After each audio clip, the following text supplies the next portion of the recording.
উপজেলা নির্বাহী অফিসার কাজলা পারভীন রুহি উনি আজকে আখাউড়া উপজেলাবাসীর উদ্দেশ্যে কিছু উপস্থাপনা করবেন। সঙ্গেই থাকুন। বিসমিল্লাহির রহমানির রহিম। ধন্যবাদ আপনাদেরকে। আপনারা জানেন আসন্ন ঈদুল ফিতর আমাদের সামনেই উদযাপিত হতে যাচ্ছে, মুসলমানদের সবচেয়ে বড় ধর্মীয় উৎসব।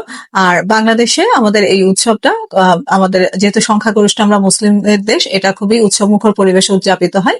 আর আখাউড়া উপজেলাতে আমি যেহেতু আছি ইউনো হিসেবে এবং উপজেলা প্রশাসক হিসেবে, একই সাথে পৌর প্রশাসক হিসেবেও দায়িত্ব পালন করছি। তো আখাউড়াবাসী, পৌরবাসী সহ সকলকে ঈদের শুভেচ্ছা জানাই। আপনারা জানেন এই ঈদকে সামনে রেখে আমাদের বাজার মনিটরিং সহ নিত্য পণ্য দ্রব্যের পণ্য মূল্য যেন সহনীয় পর্যায়ে থাকে, সেই বিষয়ে আমি এবং সহকারী কমিশনার ভূমি পুরো মাস জুড়ে কাজ করেছি। তো আশা করি আমাদের ঈদ সকলকে নিয়ে সুন্দর, শান্তিতে, অনাবিল আনন্দে কাটবে। সকলকে আবারও ঈদের শুভেচ্ছা। ধন্যবাদ।